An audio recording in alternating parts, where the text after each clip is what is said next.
Friends இந்த சட்னியை பாருங்களா, கலரும் டேஸ்ட்டும் அந்த அளவுக்கு சூப்பராக இருக்கும். நம்ம பீக்கங்காய்னா தோலை சேர்த்து கீழே போடுவோம் பார்த்தீங்களா, இதுக்கப்புறம் தோலை தூக்கி போடாமல் இது மாதிரி சட்னி பண்ணி பாருங்கள். டேஸ்ட் அந்த அளவுக்கு சூப்பராக இருக்கும்.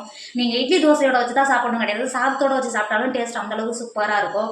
நம்ம தூக்கி போடுற இந்த பீக்கங்காய் தோலை வச்சு தான் பண்ணியிருக்கோம், ஆனால் டேஸ்ட் அந்த அளவுக்கு சூப்பராக இருக்கும். இன்றைக்கி சூப்பரான ஒரு பீக்கங்காய் தோலை வச்சு தான் நம்ம சட்னி பண்ண போகிறோம். வாங்க எப்படி செய்யலான்னு பார்க்கலாமா? Hi friends, welcome to Kerala சமையல். கேரளா சமையலில் சூப்பரான ஒரு பீக்கங்காய் சட்னி தான் பண்ண போகிறோம். வாங்க எப்படி செய்யலான்னு பார்க்கலாம். நம்ம இன்னைக்கு ஒரு 400 கிராம் பீக்கங்காய் எடுத்துவோம். அந்த பீக்கங்காவை நம்ம செய்யும் போது தோற்கு பார்த்தீங்களா, அந்த மேலே இருக்க தோலெல்லாம் சேர்த்துட்டு கீழே தானே தூக்கி போடுவோம். இன்றைக்கி தூக்கி போடாமல் அதை வச்சு தான் சூப்பரான ஒரு சட்னி பண்ண போகிறோம்.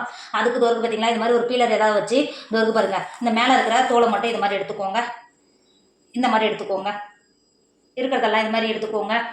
ஃப்ரெண்ட்ஸ் இங்கே பாருங்கள், நம்ம பீக்கங்காயெல்லாம் தோலெல்லாம் எடுத்து வச்சுக்கோங்க. பார்த்தீங்களா, இப்போது ஒரு தண்ணி ஊற்றி 2 தடவை நல்லா கழுவிட்டு மாற்றி வச்சுக்கோங்க. இந்த மாதிரி நல்லா தண்ணி சேர்த்துட்டு ஒரு 2-3 தடவை நல்லா கழுவிட்டு வேறு ஒரு பாத்திரத்துக்கு மாற்றி வச்சுக்கோங்க. தண்ணி இல்லாமல் நல்லா வடிகட்டி எடுத்து வச்சுக்கோங்க. பீக்கங்காய் சட்னி பண்ணுறதுக்கு அடுப்பில் ஒரு வானல் வச்சுக்கோங்க. இதில் 1 டேபிள் ஸ்பூன் எண்ணெய் சேர்த்துக்கோங்க. எண்ணெய் சேர்த்து எண்ணெய் நல்லா சூடாகிடுச்சு. 1 டேபிள் ஸ்பூன் கடலைப்பருப்பு சேர்த்துக்கோங்க. அது கூடவே 1 டேபிள் ஸ்பூன் உளுத்தம்பருப்பு சேர்த்துக்கோங்க. கொடுத்துட்டு காரத்துக்கு அனுசரித்து காஞ்சி மிளகா சேர்த்துக்கோங்க. நான் 10 காஞ்சி மிளகா சேர்த்துக்கிறேன். சேர்த்து கொடுத்துக்கோங்க. சேர்த்து கொடுத்துட்டு நம்ம சேர்த்த கடலை பருப்பும் உளுத்தம்பருப்பும் காஞ்சி மிளகாயும் லைட்டாக வருந்து வர வரைக்கும் நல்லா வறுத்துக்கோங்க. நமக்கு இந்த அளவுக்கு வருந்தாவே போதும், அதிக வருந்து வரணும்னு அவசியம் இல்லை. 15 சின்ன வெங்காயம், அது கூடவே ஒரு துண்டு இஞ்சி, ஒரு கைப்பிடி அளவு பூண்டு சேர்த்துட்டு இதையும் நல்லா கடலைப்பருப்போடு நல்லா வறுத்துக்கோங்க.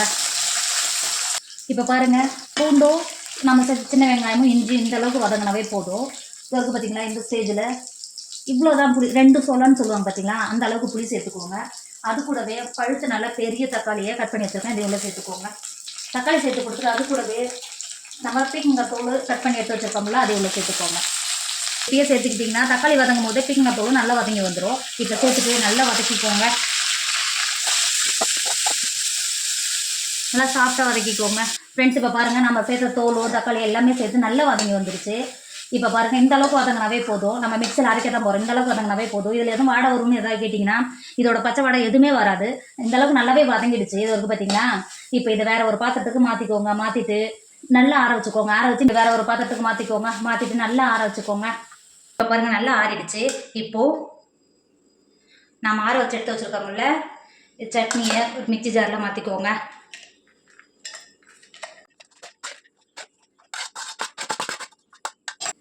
மிக்சி ஜாரில் சேர்த்து கொடுத்துட்டு இதில் 1/4 கப்புக்கும் கம்மியாகவே தண்ணி சேர்த்துக்கோங்க. தண்ணி சேர்த்து அரைச்சின்னா நல்லா பேஸ்ட்டு போல் நல்லா அரைஞ்சி வரும் சட்னி. 1/2 டேபிள் ஸ்பூன் உப்பு சேர்த்துக்கோங்க. சேர்த்துட்டு மிக்சி மூடி போட்டு நல்லா அரைச்சி எடுத்துக்கோங்க. ஃப்ரெண்ட்ஸ் நம்ம அரைச்சது இப்போ பாருங்கள், இப்போ எந்த அளவுக்கு நல்லா அரைஞ்சி வந்துருக்கு பார்த்தீங்களா. இப்போ பாருங்கள், இதோட டேஸ்ட் அந்த அளவுக்கு சூப்பராக இருக்கும். மிக்சி திறக்கும் போதே அந்த அளவுக்கு வாசனையாக இருக்கும். இப்போ இது வேறு ஒரு பாத்திரத்துக்கு மாற்றிக்கோங்க. ஃப்ரெண்ட்ஸ் இப்போ பாருங்கள், வேறு ஒரு பாத்திரத்துக்கு மாற்றி கொடுத்துட்டேன். நம்ம மிக்சியில் அரைச்சோம் பார்த்தீங்களா, அதிலேயே கொஞ்சமாக தண்ணி சேர்த்து அந்த மிக்சியை கழுவிட்டு உள்ளே சேர்த்துக்கோங்க. சேர்த்து கொடுத்துட்டு நல்லா மிக்ஸ் பண்ணிக்கோங்க. நம்ம சேர்த்து இப்போ உப்பு எல்லாம் கரெக்டாக இருக்கான்னு செக் பண்ணிக்கோங்க. ஃப்ரெண்ட்ஸ் நீங்கள் இன்னும் நல்லா டேஸ்ட் வேணும்னா இதில் தாளிச்சிங்கன்னா சூப்பராக இருக்கும். நான் தாளிக்கெல்லாம் எதுவும் போகிறது கிடையாது. இப்போ பார்த்தீங்களா, நம்மளோட சட்னி சூப்பராக இருக்கும். தாளிக்காமலே அந்தளவுக்கு சூப்பராக இருக்கும் இதோட சட்னி டேஸ்ட்டு. இப்போ பாருங்கள், நீங்கள் இந்த மாதிரி சட்னி பீக்கங்காயில் சட்னி வச்சு கொடுத்தீங்கன்னா பீக்கங்காய் பிடிக்காதவங்க கூட அந்தளவுக்கு நல்லா விரும்பி சாப்பிடுவாங்க. டேஸ்ட்டும் அந்தளவுக்கு சூப்பராக இருக்கும்.